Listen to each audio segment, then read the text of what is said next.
49 అంటే సంతానం, 49 అంటే సంతోషం. Hi viewers, welcome to I dream. నేను మీ హోస్ట్ అపర్ణ. సో ఈరోజు మనం 49 సికింద్రాబాద్ బ్రాంచ్కి వచ్చేసాము. ఇక్కడ మనతో పాటు ఫర్టిలిటీ కన్సల్టెంట్ డాక్టర్ తేజస్విని గారు ఉన్నారు. అసలు సంతానలేమికి కారణాలు ఎవరు? చాలామంది ఆడవారే సంతానలేమికి కారణం అనుకుంటూ ఉంటారు కదా. మరి ఆడవారే నిజంగా కారణమా 100%? లేదంటే మగవారి పాత్ర కూడా ఉంటుందా? ఉంటే ఎంత ఉంటుంది? ఈ విషయాలన్నిటి గురించి మాట్లాడదాం. నమస్తే అండి. నమస్తే అండి. సో తేజస్వి గారు, మీరు చెప్పండి, సంతానలేమికి ఆడవారి పాత్ర ఎంతవరకు ఉంటుంది, మగవారి పాత్ర ఎంతవరకు ఉంటుంది? Is it 50-50 are 70-30? సంతానలేమి అంటే మ్యారేజ్ అయిన 1 year తర్వాత కపుల్ న్యాచురల్గా ట్రై చేసిన తర్వాత కూడా ఇంకా ప్రెగ్నెన్సీ రావట్లేదు అన్నట్టంటే అప్పుడు దాన్ని సంతానలేమిగా మనం కన్సిడర్ చేస్తాం అనమాట. సో ఈ సంతానలేమికి 30% ఆఫ్ ద కేసెస్లో ఆడవాళ్ళలో ప్రాబ్లం డిటెక్ట్ అవుతుంది యాజ్ వీ అబ్జర్వ్డ్. ఇంకొక 30% ఆఫ్ ద కేసెస్లో మగవాళ్ళలో ప్రాబ్లం ఉంటుంది అనమాట. ఇంకొక 20% ఆఫ్ ద కేసెస్లో ఇద్దరు బోత్ వైఫ్ అండ్ హస్బెండ్లో ప్రాబ్లం అనేది డిటెక్ట్ అవ్వడం జరుగుతుంది. ఇంకొక 15-20% ఆఫ్ ద కేసెస్లో అన్ఎక్స్ప్లెయిన్డ్ ఇన్ఫర్టిలిటీ అంటారనమాట. సో అన్నీ నార్మలే ఉంటాయి, అయినా కూడా ప్రెగ్నెన్సీ రావట్లేదు. కాజ్ అనేది ఎక్కడ బేసిక్ ఎవాల్యుయేషన్లో ఐడెంటిఫై అవ్వట్లేదు అన్న కండిషన్స్ని అన్ఎక్స్ప్లెయిన్డ్ ఇన్ఫర్టిలిటీ లాగా చెప్తాం. ఓకే.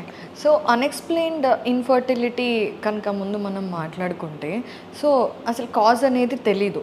అలాంటి టైంలో కేవలం ట్రీట్మెంట్కి వెళ్ళడమేనా, ఇంకేదైనా ఆప్షన్ ఇంకో 1 year వెయిట్ చేయడం లాంటివి చేయవచ్చా?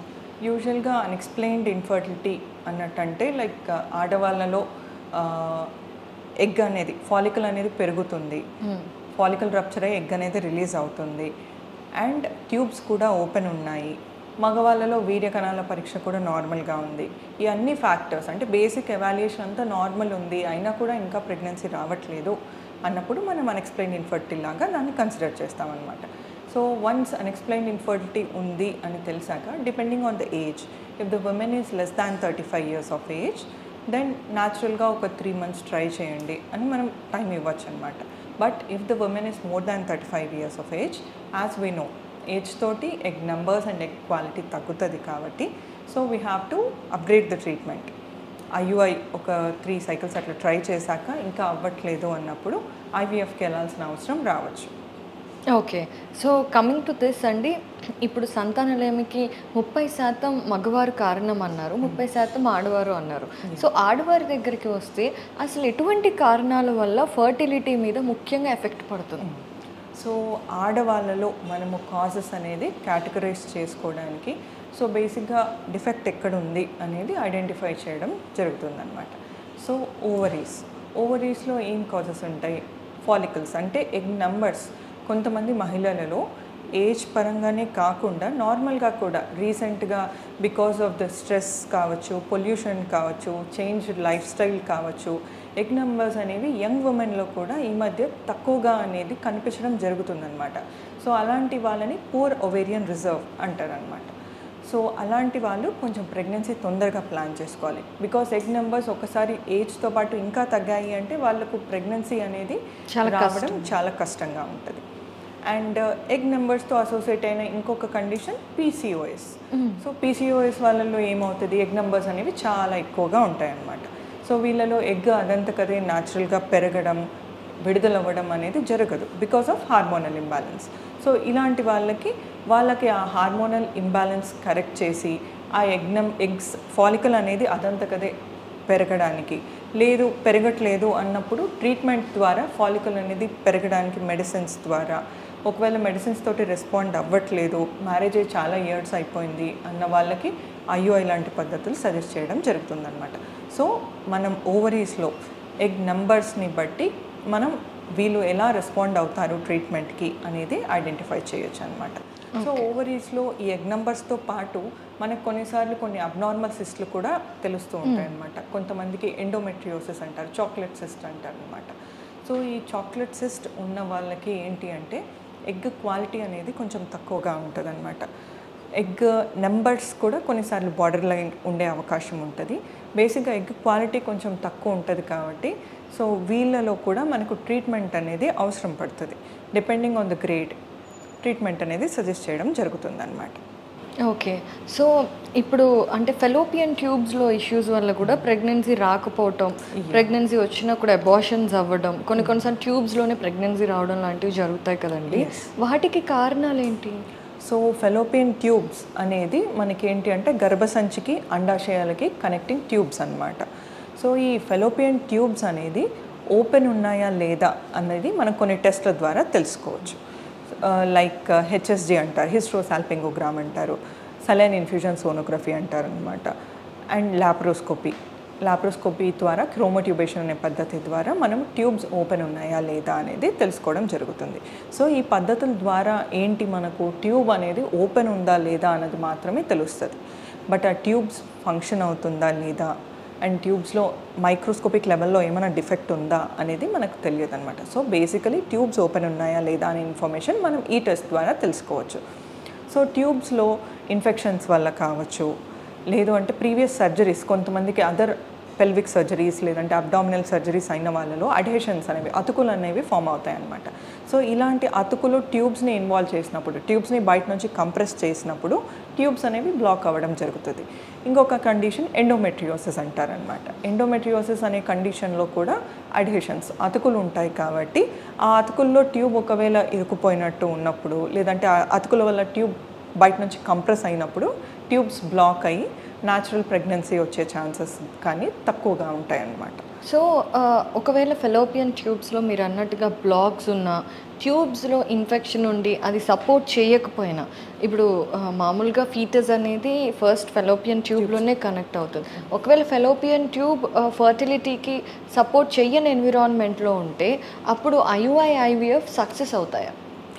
ఫెలోపియన్ ట్యూబ్స్లో మైక్రో ఎన్వైర్న్మెంట్ ఇన్ఫెక్షన్స్ వల్ల పాడ్ అయింది అన్న లాంటి కండిషన్స్లో ఎక్టోపిక్ ప్రెగ్నెన్సీ వచ్చే ఛాన్సెస్ ఎక్కువగా ఉంటాయి. అంటే ఏంటండి ఎక్టోపిక్ ప్రెగ్నెన్సీ? అంటే గర్భసంచిలో కాకుండా any other site if the pregnancy is getting implanted, that is called an ectopic pregnancy.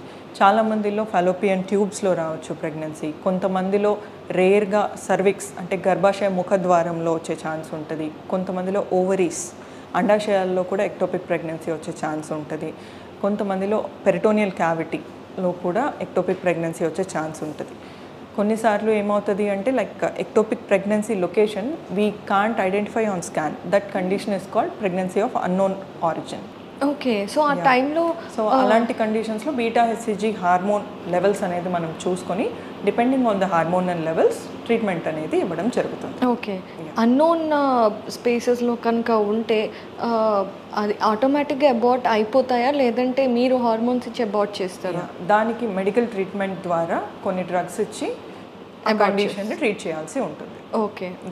So మరి ఇలాంటి సమయంలో అంటే వేరు వేరు చోట వచ్చేస్తే అబార్ట్ అయిపోతుంది, లేదంటే ట్రీట్మెంట్ చేస్తారు మీరు. సో ఒకవేళ ఫెలోపియన్ ట్యూబ్స్లో కనుక మనకి ఇది అవ్వలేదు అని అంటే మీరు IVF పద్ధతి ద్వారా డైరెక్ట్గా మనకి గర్భసంచిలోకే ఫీటస్ని పంపిస్తారా? ట్యూబ్స్ ఒకవేళ బ్లాక్ ఉన్నాయి అలాంటి కండిషన్స్లో వాళ్ళకి న్యాచురల్గా ప్రెగ్నెన్సీ వచ్చే ఛాన్సెస్ ఉండవు కాబట్టి అలాంటి వాళ్ళకి IVF is the treatment option. So అలాంటి వాళ్ళకు మీరు అన్నట్టు ఎంబ్రియోస్ అనేవి మనం బయట తయారు చేసి గర్భసంచిలో పెట్టడం అనేది జరుగుతుందన్నమాట. సో మరి అలాంటి వాళ్ళకి ఎంత సక్సెస్ రేట్ ఉంటుందండి IVF అనేది?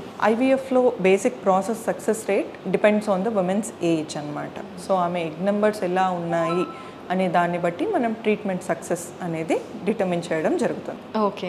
సో 30% ఆడవాళ్ళతో పాటు 30% మగవాళ్ళు కూడా కారణమవుతారు సంతానలేమికి అన్నారు. సో మగవారిలో ముఖ్యంగా మనం చూసే ప్రాబ్లం ఏంటి? వాళ్ళకు కూడా హార్మోనల్ ఇంబ్యాలెన్సెస్ ఉంటాయా? మగవాళ్ళలో కూడా హార్మోనల్ ఇంబ్యాలెన్స్ అనేది ఉండటం జరుగుతుంది. బట్ మగవాళ్ళలో మనం బేసిక్గా స్టార్ట్ చేసే ఎవాల్యుయేషన్ వీర్యకణాల పరీక్ష అనమాట. సో ఈ వీర్యకణాల పరీక్షలో వీర్యకణాల కౌంట్, కాన్సన్ట్రేషన్ ఎలా ఉంది అండ్ కదిలే కణాల శాతం ఎలా ఉంది అండ్ నార్మల్ ఫార్మ్స్ అంటారు అనమాట. సో నార్మల్గా ఉన్న వీర్యకణాల శాతం ఎలా ఉంది అనే దాన్ని బట్టి వాళ్ళని క్లాసిఫై చేయడం జరుగుతుందన్నమాట. If the count is low, కొంతమందిలో వీర్యకణాలు ఉండవన్నమాట, అజోస్పర్మియా అంటారు ఆ కండిషన్ని. సో లో ఉందా, నార్మల్ ఉందా, అలాంటి దాన్ని బట్టి ట్రీట్మెంట్ అనేది సజెస్ట్ చేయడం జరుగుతుంది. సో యూజువల్గా సంతానలేమి వల్ల ఒక కపుల్ వస్తే, ఆడవారు మగవారు ఇద్దరు కపుల్ వచ్చారు అంటే ముందుగా వాళ్ళకి బేసిక్ టెస్ట్లు ఏమేమి చేస్తారండి? సో బేసికలీ ఆడవాళ్ళలో 2వ రోజు నుంచి 5వ రోజు మధ్యలో ఒక బేసిక్ స్కాన్ అనేది చేయటం జరుగుతుంది.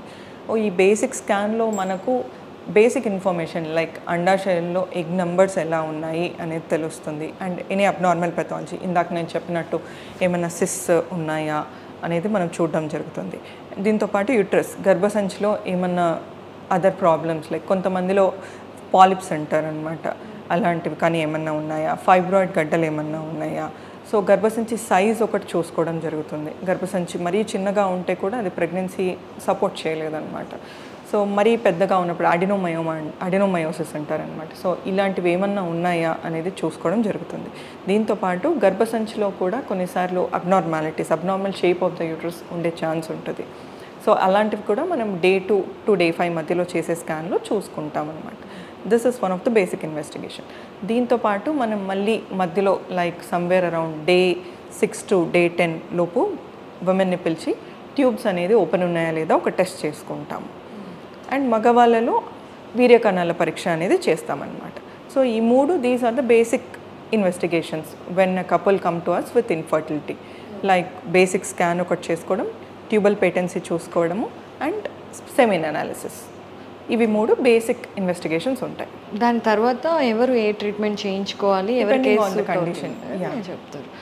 సో ముఖ్యంగా మీరు అంటే ఆడవారిలో ముఖ్యంగా ఎటువంటి రీజన్స్ వల్ల సంతానలేమి కలుగుతుంది, మగవారిలో ఎటువంటి రీజన్స్ అనేది చాలా చక్కగా వివరించి చెప్పారు. Thanks a lot. Thank you.